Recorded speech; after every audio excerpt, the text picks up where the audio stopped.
दोस्तों इस एप्लीकेशन के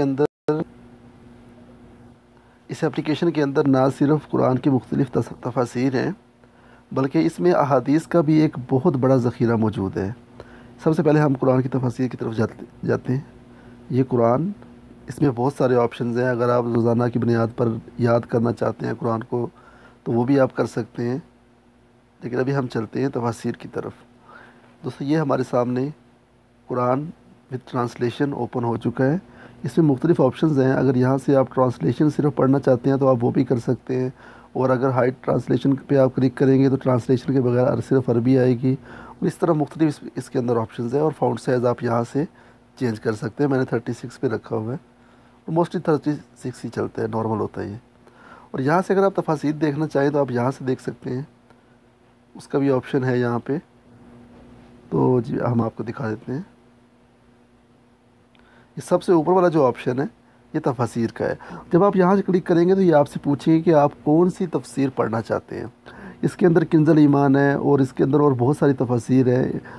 मौलाना अमीन एहसन इस्लाही साहब की इंग्लिश ट्रांसलेशंस भी हैं, मौलाना ताहिरुल क़ादरी की भी हैं, और रोमन उर्दू ट्रांसलेशन, मतलब कि वो लोग जो उर्दू बोलना तो जानते हैं, समझ तो लेते हैं, लेकिन लिखना पढ़ना नहीं जानते।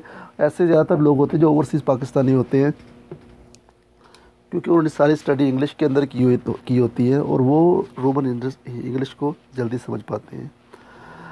और इस तरह और भी बहुत सारे उलमा की तफसीर हैं, लेकिन जो मैं इस वक्त सुन रहा हूँ तो वो एक तो डॉक्टर इसरार अहमद, और इसके अलावा दूसरी जो है मौलाना मौदूदी रहमतुल्लाह अलैह। मौलाना मौदूदी रहमतुल्लाह अलैह की तफसीर में ख़ास बात यह है कि ये काफ़ी आसान फ़हम है, आम लोगों की समझ में आने वाली बातें इन्होंने की हुई हैं।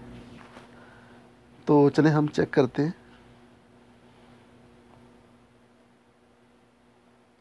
जी, तो ये तफसीर आ गई, सूरत फातिहा, सूरत बकरा, सूरत बकरा विद ट्रांसलेशन।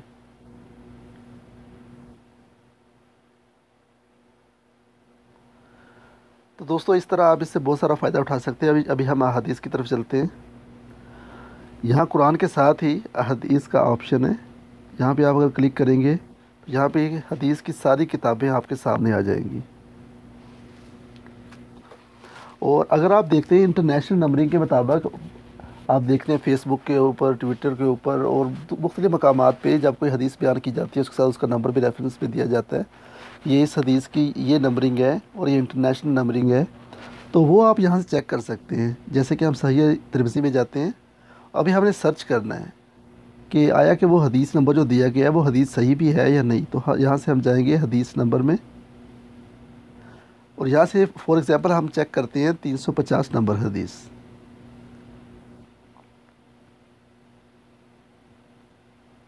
ये तो नाज़रीन, ये हदीस हमारे सामने आ गई। नबी अकरम सल्लल्लाहु अलैहि वसल्लम बकरियों के बाड़े में नमाज़ पढ़ते थे। इमाम तिरमिज़ी कहते हैं ये हदीस हसन है। तो ये एक मैंने चेक करने के लिए आपको बताया है। तो दोस्तों, इंशाल्लाह उम्मीद है कि ये वीडियो आपको बहुत फ़ायदा देगी, और आप भी इस एप्लीकेशन को ज़रूर इंस्टॉल करें, क्योंकि इतनी ज़्यादा बुक्स, किताबें अगर हम ख़रीदें तो उसके लिए तो पूरी लाइब्रेरी की ज़रूरत है। इस तरह तो हम ये अपने मोबाइल में सिर्फ एक एप्लीकेशन के ज़रिए इल्म का ख़जाना समेट सकते हैं। आपका बहुत शुक्रिया। अपना ख्याल रखिएगा। अस्सलाम वालेकुम रहमतुल्लाहि व बरकातहू।